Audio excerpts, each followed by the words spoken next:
ਵਾਹਿਗੁਰੂ ਜੀ ਕੀ ਫਤਿਹ। ਵਾਹਿਗੁਰੂ ਸਾਹਿਬ JIO. Satnam Shri Waheguru ਸਾਹਿਬ JIO. ਮਨ ਸਾਚਾ ਮੁਖ ਸਾਚਾ ਸੋਏ, ਅਵਰ ਨ ਪੇਖੈ ਏਕਸ ਬਿਨ ਕੋਏ। ਨਾਨਕ ਇਹ ਲੱਛਣ ਬ੍ਰਹਮ ਗਿਆਨੀ ਹੋਏ।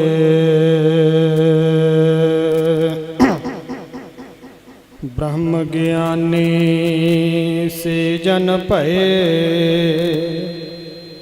ਨਾਨਕ ਜਿਨ ਪ੍ਰਭ ਆਪ ਕਰੇ।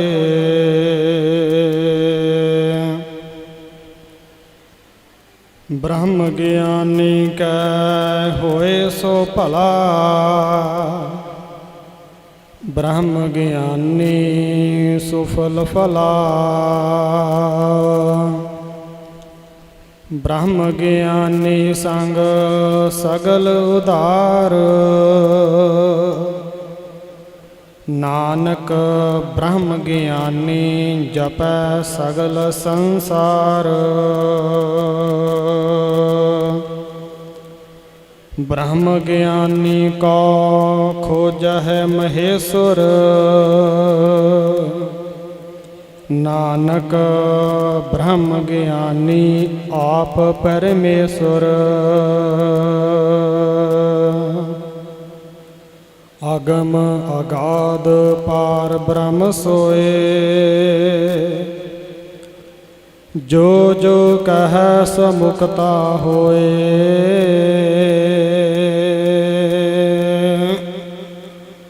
ਸੁਨ ਮੀਤਾ ਨਾਨਕ ਬਿਨਵੰਤਾ, ਸਾਧ ਜਨਾ ਕੀ ਅਚਰਜ ਕਥਾ। ਤੇਰਾ ਅੰਤ ਨ ਜਾਈ ਲਖਿਆ, ਆਕਥ ਨ ਜਾਈ ਹਰ ਕਥਿਆ। ਨਾਨਕ ਜਿਨ ਕੋ ਸਤਿਗੁਰ ਮਿਲਿਆ, ਤਿਨ ਕਾ ਲੇਖਾ ਨਿਬੜਿਆ। ਹਰ ਕੇ ਸੇਵਕ ਜੋ ਹਰ ਪਾਏ, ਤਿਨ ਕੀ ਕਥਾ ਨਿਰਾਰੀ ਰੇ। ਆਵਹਿ ਨ ਜਾਹੇ ਨ ਕਬਹੁ ਮਰਤੇ, ਪਾਰ ਬ੍ਰਹਮ ਸੰਗਾਰੀ ਰੇ।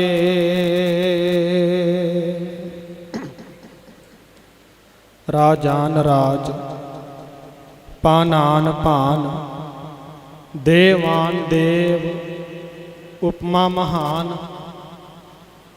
ਕਰੋੜਾਂ ਹੀ ਖੰਡਾਂ ਬ੍ਰਹਮੰਡਾਂ ਦੇ ਮਾਲਕ, ਗੁਰਤਾ ਗੱਦੀ ਉੱਪਰ ਸੁਭਾਏ ਮਾਨ। ਚਵਰ ਛਤਰ ਤਖਤ ਦੇ ਮਾਲਕ, ਨਾ ਜਤ ਨ ਕਾ। ਸ੍ਰੀ ਗੁਰੂ ਗ੍ਰੰਥ ਸਾਹਿਬ ਸੱਚੇ ਪਾਤਸ਼ਾਹ ਜੀ ਮਹਾਰਾਜ, ਤਿਨਾਂ ਦੀ ਪਾਵਨ ਪਵਿੱਤਰ ਹਜ਼ੂਰੀ ਅੰਦਰ ਸੁਭਾਏ ਮਾਨ ਅਤੇ ਸੁਭਾਏ ਮਾਨ ਹੋ ਰਹੀ ਗੁਰੂ ਰੂਪ ਗੁਰੂ ਪਿਆਰੀ ਖਾਲਸਾ ਸਾਧ ਸੰਗਤ ਜੀ, ਸਭ ਤੋਂ ਪਹਿਲਾਂ ਗੁਰ ਫਤਿਹ ਵਿੱਚ ਸਾਂਝ ਪਾ ਕਰਕੇ ਆਪਣੀ ਰਸਨਾ ਨੂੰ ਪਵਿੱਤਰ ਕਰੋ। ਕੋਈ ਵੀ ਰਸਨਾ ਵਾਂਝੀ ਨਾ ਰਹੇ। ਸਰਬੱਤ ਸੰਗਤਾਂ ਰਲ ਮਿਲ ਕਰਕੇ ਆਖੋ ਜੀ, ਵਾਹਿਗੁਰੂ ਜੀ ਕਾ ਖਾਲਸਾ, ਵਾਹਿਗੁਰੂ ਜੀ ਕੀ ਫਤਿਹ। ਸਤਿਗੁਰਾਂ ਜੀ ਦੀ ਬੜੀ ਮਹਾਨ ਕਿਰਪਾ ਰਹਿਮਤ ਬਖਸ਼ਿਸ਼ ਹੋਈ ਹੈ, ਜਿਸ ਦੇ ਸਦਕਾ ਸਿੱਖ ਜਗਤ ਦੀ ਸਿਰਮੌਰ ਹਸਤੀ ਪਰਮ ਪੂਜਨੀਕ ਧੰਨ ਧੰਨ ਬਾਬਾ ਬੁੱਢਾ ਸਾਹਿਬ ਜੀ ਦੇ ਪਾਵਨ ਪਵਿੱਤਰ ਪ੍ਰਕਾਸ਼ ਦਿਹਾੜੇ ਨੂੰ ਸਮਰਪਿਤ ਗੁਰਦੁਆਰਾ ਸ੍ਰੀ ਅਕਾਲਗੜ੍ਹ ਸਾਹਿਬ ਵਿਖੇ ਮਹਾਂਪੁਰਖ ਸ਼੍ਰੀਮਾਨ ਸੰਤ ਬਾਬਾ ਸ਼ਿੰਦਰ ਸਿੰਘ ਜੀ ਖਾਲਸਾ ਸਭਰਾਵਾਂ ਵਾਲੇ, ਜਿਨ੍ਹਾਂ ਦੀ ਯੋਗ ਅਗਵਾਈ ਦੇ ਸਦਕਾ ਇਲਾਕਾ ਨਿਵਾਸੀ ਸਾਧ ਸੰਗਤ ਦੇ ਸਹਿਯੋਗ ਦੇ ਸਦਕਾ ਹਰ ਸਾਲ ਦੀ ਤਰ੍ਹਾਂ ਸਾਲਾਨਾ ਜੋੜ ਮੇਲਾ ਕਰਵਾਇਆ ਜਾਂਦਾ ਹੈ। ਇਹ ਜੋ ਜੋੜ ਮੇਲਾ ਸਾਧ ਸੰਗਤ ਜੀ ਧੰਨ ਧੰਨ ਬਾਬਾ ਬੁੱਢਾ ਸਾਹਿਬ ਜੀ ਦੇ ਪ੍ਰਕਾਸ਼ ਦਿਹਾੜੇ ਨੂੰ ਸਮਰਪਿਤ ਅਤੇ ਸੱਚਖੰਡ ਵਾਸੀ ਸ਼੍ਰੀਮਾਨ ਸੰਤ ਬਾਬਾ ਬਲਵੰਤ ਸਿੰਘ ਜੀ ਬਘਿਆੜ ਮਾਰ ਤਿੰਨਾਂ ਦੀ ਬਰਸੀ ਨੂੰ ਸਮਰਪਿਤ ਕਰਵਾਇਆ ਜਾਂਦਾ ਹੈ। ਬਾਣੀ ਦਾ ਫਰਮਾਨ ਹੈ, ਧੰਨ ਸੋ ਵੰਸ ਧੰਨ ਸੋ ਪਿਤਾ ਧੰਨ ਸੋ ਮਾਤਾ ਜਿਨ ਜਨ ਜਣੇ, ਜਿਨ ਸਾਸ ਗਿਰਾਸ ਧਿਆਇਆ ਮੇਰਾ ਹਰ ਹਰ, ਸੇ ਸਾਚੀ ਦਰਗਹ ਹਰ ਜਨ ਬਣੇ। ਜਿਸ ਪੂਰਨ ਬ੍ਰਹਮ ਹਸਤੀ ਦਾ ਇਸ ਮਾਤ ਲੋਕ ਦੇ ਉੱਪਰ ਆਗਾਜ਼ ਹੋਇਆ, ਜਿਸ ਕੁਲ ਦੇ ਵਿੱਚ ਹੋਇਆ, ਜਿਸ ਜਾਤੀ ਦੇ ਵਿੱਚ ਹੋਇਆ, ਜਿਸ ਸਮਾਜ ਦੇ ਵਿੱਚ ਹੁੰਦਾ ਹੈ, ਉਸ ਜਾਤੀ ਦਾ, ਉਸ ਵਰਨ ਦਾ, ਉਸ ਗੋਤ ਦਾ ਸਾਧ ਸੰਗਤ ਜੀ ਸੰਸਾਰ ਦੇ ਵਿੱਚ ਮਰਾਤਬਾ ਬੜਾ ਉੱਚਾ ਹੋ ਜਾਂਦਾ। ਸਤਿਕਾਰਯੋਗ ਧੰਨ ਧੰਨ ਬਾਬਾ ਬੁੱਢਾ ਸਾਹਿਬ ਜੀ, ਜਿਨ੍ਹਾਂ ਦਾ ਪ੍ਰਕਾਸ਼ ਦਿਹਾੜਾ 7 ਕੱਤਕ ਬਿਕਰਮੀ ਸੰਬਤ 1563 ਈਸਵੀ ਗੱਗੋ ਨੰਗਲ ਮੌਜੂਦਾ ਸਮੇਂ ਕੱਥੂ ਨੰਗਲ ਵਿਖੇ ਹੋਣਾ ਕੀਤਾ। ਆਪ ਜੀ ਦੇ ਪਿਤਾ ਜੀ ਦਾ ਨਾਮ ਸੰਤ ਬਾਬਾ ਸੁੱਖਾ ਸਿੰਘ ਸੀ, ਜੋ ਕਿ ਰੰਧਾਵਾ ਗੋਤ ਦੇ ਨਾਲ ਸੰਬੰਧ ਰੱਖਦੇ ਸਨ। ਆਪ ਜੀ ਦੀ ਮਾਤਾ ਦਾ ਨਾਮ ਮਾਤਾ ਗੌਰਾਂ ਸੀ, ਜੋ ਕਿ ਇੱਕ ਭਜਨ ਬੰਦਗੀ ਕਰਨ ਵਾਲੀ ਰੂਹ ਸਨ। ਕਿਉਂਕਿ ਸਾਧੂ ਸਤਪੁਰਸ਼ ਸੰਤਾਨ ਜੰਮਣ ਵਾਸਤੇ, ਚੰਗੀ ਔਲਾਦ ਜੰਮਣ ਵਾਸਤੇ ਮਾਤਾ ਪਿਤਾ ਦਾ ਜੀਵਨ ਉੱਚਾ ਸੁੱਚਾ ਹੋਣਾ ਬੜਾ ਜ਼ਰੂਰੀ ਹੈ। ਕਿਉਂਕਿ ਸਾਧ ਸੰਗਤ ਜੀ ਅਕਾਲ ਪੁਰਖ ਵਾਹਿਗੁਰੂ ਦੇ 6 ਅਵਤਾਰ ਮੰਨੇ ਗਏ ਨੇ, ਜਿਨ੍ਹਾਂ ਦੇ ਵਿੱਚੋਂ ਸੰਤ ਅਵਤਾਰ ਵੀ ਹੁੰਦੇ ਨੇ। ਅਕਾਲ ਪੁਰਖ ਵਾਹਿਗੁਰੂ ਜਗਤ ਜਲੰਦੇ ਨੂੰ ਤਾਰਨ ਵਾਸਤੇ ਕਈ ਪ੍ਰਕਾਰ ਦੇ ਅਵਤਾਰ ਧਾਰਦਾ। ਪਹਿਲੇ ਨੰਬਰ ਤੇ ਉਹ ਅਵਤਾਰ ਆਉਂਦੇ ਨੇ ਜਿਨ੍ਹਾਂ ਨੂੰ ਕਿਹਾ ਜਾਂਦਾ ਹੈ ਅੰਸਾ ਅਵਤਾਰ। ਚੱਕਰਵਰਤੀ ਰਾਜੇ, ਰਾਜਾ ਜਨਕ ਵਰਗੇ ਰਾਜੇ, ਰਾਜੇ ਹਰੀਸ਼ਚੰਦਰ ਵਰਗੇ ਰਾਜੇ, ਜਿਹੜੇ ਧਰਮਾਤਮਾ ਮਹਾਰਾਜੇ ਰਣਜੀਤ ਸਿੰਘ ਵਰਗੇ ਰਾਜੇ ਹੁੰਦੇ ਨੇ। ਦੂਸਰੇ ਨੰਬਰ ਤੇ ਹੁੰਦੇ ਹਨ ਅਵੇਸਾ ਅਵਤਾਰ, ਜਿਨ੍ਹਾਂ ਦਾ ਜਨਮ ਤਾਂ ਆਮ ਬਾਲਕਾਂ ਦੇ ਵਾਂਗ ਹੁੰਦਾ, ਬਾਅਦ ਵਿੱਚ ਕਠਨ ਜਪ ਤਪ ਕਰਕੇ, ਕਠਨ ਸਾਧਨਾ ਨੂੰ ਕਰਕੇ ਉਹ ਸ਼ਕਤੀਆਂ ਨੂੰ ਧਾਰਦੇ ਨੇ ਤੇ ਫਿਰ ਅਖਵਾਉਂਦੇ ਨੇ ਅਵੇਸਾ ਅਵਤਾਰ। ਤੀਸਰੇ ਨੰਬਰ ਤੇ ਆਉਂਦੇ ਨੇ ਸਾਧ ਸੰਗਤ ਜੀ ਨਿਮਿਤ ਅਵਤਾਰ। ਨਿਮਿਤ ਦਾ ਮਤਲਬ ਹੁੰਦਾ ਹੈ ਕਾਰਨ। ਜਿਸ ਕਿਸੇ ਖਾਸ ਵਜ੍ਹਾ ਦੇ ਕਾਰਨ ਅਕਾਲ ਪੁਰਖ ਵਾਹਿਗੁਰੂ ਨੂੰ ਤੁਰੰਤ ਹੀ ਅਵਤਾਰ ਲੈਣਾ ਪੈ ਜਾਵੇ। ਆਪ ਜੀ ਸ਼੍ਰੀ ਰਹਿਰਾ ਸਾਹਿਬ ਵਿੱਚ ਪੜ੍ਹਦੇ ਹੋ, ਹਰ ਜੁਗ ਜੁਗ ਭਗਤ ਉਪਾਇਆ, ਪੈਜ ਰੱਖਦਾ ਆਇਆ RAM ਰਾਜੇ, ਹਰਨਾਖਸ ਦੁਸ਼ਟ ਹਰ ਮਾਰਿਆ, ਪ੍ਰਹਿਲਾਦ ਤਰਾਇਆ।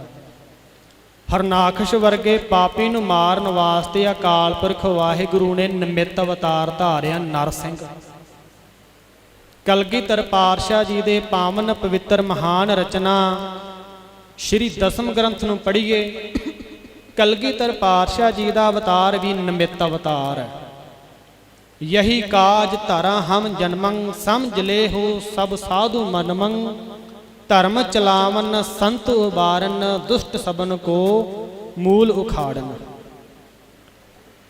ਤੇ ਚੌਥੇ ਨੰਬਰ ਤੇ ਅਵਤਾਰ ਹੁੰਦੇ ਨੇ ਕਲਾ ਅਵਤਾਰ। ਸ਼੍ਰੀ ਕ੍ਰਿਸ਼ਨ ਜੀ 16 ਕਲਾ, ਸ਼੍ਰੀ ਰਾਮਚੰਦਰ ਜੀ 14 ਕਲਾ ਅਵਤਾਰ, ਤੇ ਪਰਿਪੂਰਨ ਅਵਤਾਰ ਹੁੰਦੇ ਨੇ ਜੋਤ ਰੂਪ ਹਰ ਆਪ। ਗੁਰੂ ਨਾਨਕ ਕਹਾਇਓ ਤਾਤੇ ਅੰਗਦ ਭਇਓ, ਤਤ ਸਿਓ ਤਤ ਮਿਲਾਇਓ। परिपूर्ण अवतार साक्षात अकाल पुरख वाहिगुरु दा रूप श्री गुरु नानक देव जी ਹਨ ਤੇ ਉਹਨਾਂ ਦਾ जो नित अवतार है 6वें नंबर ते साधु सतपुरुष ਹੁੰਦੇ ਨੇ। साधु सतपुरुष ਉਹਨਾਂ ਨੂੰ ਕਿਹਾ ਜਾਂਦਾ ਹੈ ਜਿਨ੍ਹਾਂ ਸਾਸ ਗਿਰਾਸ ਨ ਵਿਸਰੈ हर नामा मनमंत धन से सेई नानका पूर्ण सोई संत। संत दे साध संगत जी विद्वान जन तीन अर्थ करते हैं। सस्से तो भाव हुंदा है समान बिरती वाले, ते जिहड़ी टिप्पी है टिप्पी तो भाव लईदा नन्ना, नन्ने तो भाव हुंदा है निमरता वाले, ते तत्ते तो अर्थ हुंदा है त्याग भावना वाले। ਜਿਹੜੇ साधु सतपुरुष ਹੁੰਦੇ ਨੇ ਸਾਧ ਸੰਗਤ ਜੀ, ਇਹਨਾਂ ਨੂੰ ਅਵਧੀਆਂ ਨੂੰ ਮਾਨਣ ਵਾਸਤੇ ਇੰਦਰੀਆਂ ਨੂੰ ਦਮਨ ਕਰਨਾ ਪੈਂਦਾ। ਸਾਡੇ ਸਰੀਰ ਦੀਆਂ 12 ਇੰਦਰੀਆਂ ਨੇ, 5 ਕਰਮ ਇੰਦਰੀਆਂ ਨੇ, 5 ਗਿਆਨ ਇੰਦਰੀਆਂ ਨੇ, ਮਨ ਤੇ ਬੁੱਧੀ ਟੋਟਲ ਬਾਣੀ ਨੂੰ ਸੱਚ ਕਰਕੇ ਮੰਨਣਾ, उस उपर विश्वास करना, शरदा धारनी, सत वेद गुरु वाक्य हैं, शरदा दस विश्वास। साधु सतपुरुषों का पहला गुण ये हुंदा है कि वह हमेशा ही अकाल पुरख वाहिगुरु के गुणां नूं गाउंदे ने। अते धन धन बाबा बुढ़ा साहिब जी का बचपन का नाम भाई बूड़ा सी। बाबा बुढ़ा साहिब जी के पिता तकरीबन उन्हां दे पास 22 पिंडां दी चौधरता सी, घर बार चंगा तगड़ा खासा सी। बाबा बुढ़ा जी कल्ली कल्ली घर दे औलाद सन। इसे करके माता जी ने पिता जी ने उस समय मज्जां गावां चारन वास्ते ला दिता। तदों दीन दुनिया दे वाली धन धन सतगुरु श्री गुरु नानक देव सच्चे पातशाह जी जगत जलंदे नूं उतारदे होए कत्थू नंगल विखे पहुँचना कीता, जिथे समुचियां सिख संगतां श्री गुरु नानक देव सच्चे पातशाह जी के दर्शन करन जाया करदियां सन।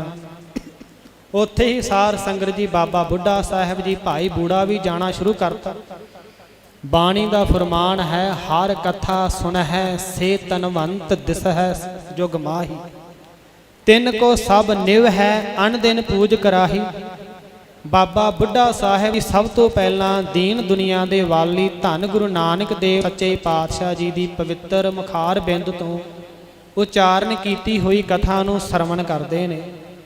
सो ऐसा लिव लगती है श्री गुरु नानक देव सच्चे पातशाह जी के चरणों के नाल घर बार त्याग दिता। एक बार मौका मिलिया सच्चे पातशाह जी के नाल बचन बिलास करन दा। गुरप्रताप सूरज ग्रंथ विच भी जिक्र आउंदा।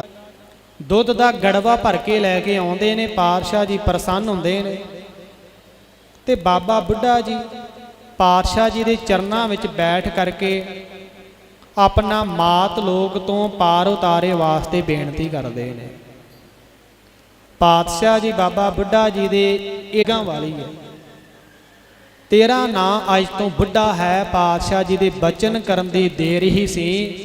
बाबा बुढ़ा साहिब जी शरीरक अवस्था तो भी बाबा बजुर्ग अवस्था विच आ गए अते बाबा बुढ़ा साहिब जी की शरीरक उम्र 125 साल सी। 125 सालां दे विचों बाबा बुढ़ा साहिब जी ने 113 साल धन धन सतगुरु श्री गुरु नानक देव सच्चे पातशाह श्री गुरु हरगोबिंद साहिब जी के चरणों में रह करके अनन सेवा की। बाबा बुढ़ा साहिब जी श्री गुरु हरगोबिंद साहिब सच्चे पातशाह जी के उस्ताद भी सन। श्री हरमंदर साहिब जी के पातशाह जी की सेवा तो बाद श्री गुरु अंगद देव सच्चे पातशाह जी की सेवा तो बाद जब श्री गुरु अमरदास सच्चे पातशाह जी की सेवा में बाबा बुढ़ा जी हाजिर सन। जद अकबर बादशाह चित्तौड़गढ़ का किला फतेह करके श्री गोविंदवाल साहिब विखे पातशाह जी के दर्शन दीदारे करने वास्ते आया ना, तो गुरु घर दे विच उसने तकरीबन 20 परगने भेंट किए। ਜਿਸ ਦੀ ਕਾਰ ਸਾਰੀ ਸਾਬ ਭਾਵ ਸੇਵਾ ਸੀ, ਸਾਰੀ ਬਾਬਾ ਬੁੱਢਾ ਜੀ ਦੇ ਤਾਈਂ ਬਖਸ਼ਿਸ਼ ਕੀਤੀ। ਸੋ ਬਾਬਾ ਬੁੱਢਾ ਸਾਹਿਬ ਜੀ ਜਿੱਥੇ ਅੱਜ ਪਾਵਨ ਪਵਿੱਤਰ ਬੀੜ ਬਾਬਾ ਬੁੱਢਾ ਜੀ ਦਾ ਸਥਾਨ ਹੈ, ਉਸ ਸਥਾਨ ਉੱਪਰ ਸ੍ਰੀ ਗੁਰੂ ਅਮਰਦਾਸ ਸੱਚੇ ਪਾਤਸ਼ਾਹ ਜੀ ਨੇ ਹੀ ਭੇਜਣਾ ਕੀਤਾ ਸੀ। ਸੋ ਉਸ ਤੋਂ ਬਾਅਦ ਭਾਈ ਦੀ ਅਹੁਦੀ ਧੰਨ ਧੰਨ ਸਤਿਗੁਰੂ ਸ੍ਰੀ ਗੁਰੂ ਅਰਜਨ ਦੇਵ ਸੱਚੇ ਪਾਤਸ਼ਾਹ ਜੀ ਦੀ ਸੇਵਾ ਦੇ ਵਿੱਚ ਬਾਬਾ ਬੁੱਢਾ ਜੀ ਨੂੰ ਪ੍ਰਾਪਤ ਹੋਈ। ਉਸ ਤੋਂ ਬਾਅਦ ਸਿੱਖ ਜਗਤ ਦੇ ਵਿੱਚ ਬਾਬਾ ਬੁੱਢਾ ਸਾਹਿਬ ਜੀ ਭਾਈ ਬਾਬਾ ਬੁੱਢਾ ਸਾਹਿਬ ਜੀ ਕਰਕੇ ਪ੍ਰਚਲਿਤ ਹੋਏ। ਸੋ 125 ਸਾਲ ਦੀ ਉਮਰ ਨੂੰ ਭੋਗਦੇ ਹੋਇਆਂ ਮਹਾਂਪੁਰਖ ਪੂਰਨ ਬ੍ਰਹਮ ਗਿਆਨੀ ਧੰਨ ਧੰਨ ਬਾਬਾ ਬੁੱਢਾ ਸਾਹਿਬ ਜੀ 1688 ਬਿਕਰਮੀ ਦੇ ਵਿੱਚ ਸੱਚਖੰਡ ਗਮਨ ਸ੍ਰੀ ਅੰਮ੍ਰਿਤਸਰ ਵਿਖੇ ਹੀ ਕਰਨਾ ਕੀਤਾ। ਸੋ ਗੁਰੂ ਰੂਪ ਗੁਰੂ ਪਿਆਰੀ ਖਾਲਸਾ ਸਾਧ ਸੰਗਤ ਜੀ, ਆਪ ਗੁਰੂ ਰੂਪ ਸੰਗਤਾਂ ਦੇ ਚਰਨਾਂ ਦੇ ਵਿੱਚ ਬਾਬਾ ਬੁੱਢਾ ਜੀ ਦਾ ਪਾਵਨ ਪਵਿੱਤਰ ਸੇਵਾ ਭਾਵਨਾ ਵਾਲਾ ਇਤਿਹਾਸ ਸ਼ਰਵਣ ਕਰਵਾਉਂਦਿਆਂ ਗੁਰਮਤਿ ਵਿਚਾਰਾਂ ਕਰਦਿਆਂ ਆਪ ਜੀ ਦੇ ਦਾਸ ਪਾਸੋਂ ਬੇਅੰਤ ਪ੍ਰਕਾਰ ਦੀਆਂ ਭੁੱਲਾਂ ਗਲਤੀਆਂ ਹੋ ਗਈਆਂ ਹਨ। ਧੰਨ ਧੰਨ ਸਤਿਗੁਰੂ ਸ੍ਰੀ ਗੁਰੂ ਗ੍ਰੰਥ ਸਾਹਿਬ ਸੱਚੇ ਪਾਤਸ਼ਾਹ ਜੀ ਬਖਸ਼ਣਹਾਰ ਹਨ। ਆਪ ਗੁਰੂ ਰੂਪ ਸੰਗਤਾਂ ਬਖਸ਼ਣਹਾਰ ਹੋ, ਬਖਸ਼ ਲੈਣਾ। ਸਤਿਗੁਰੂ ਜੀ ਕਿਰਪਾ ਕਰਨ, ਸਾਡੀ ਸਾਰਿਆਂ ਦੀ ਹਾਜ਼ਰੀ ਪਾਤਸ਼ਾਹ ਜੀ ਆਪਣੇ ਦਰ ਤੇ ਪ੍ਰਵਾਨ ਕਰਨ। ਸੋ ਅਗਲੇ ਜੋ ਪ੍ਰੋਗਰਾਮ ਹਨ ਮਹਾਂਪੁਰਖ ਆਪਣੀ ਪਵਿੱਤਰ ਰਸਨਾ ਦੇ ਤਾਂ ਹੀ ਆਪ ਜੀਆਂ ਨੂੰ ਜਾਣੂ ਕਰਵਾਉਣਗੇ। ਸੋ ਇਤਨੀਆਂ ਕੁ ਹਾਜ਼ਰੀਆਂ ਪ੍ਰਵਾਨ ਕਰਨੀਆਂ ਜੀ। ਵਾਹਿਗੁਰੂ ਜੀ ਕਾ ਖਾਲਸਾ, ਵਾਹਿਗੁਰੂ ਜੀ ਕੀ ਫਤਿਹ।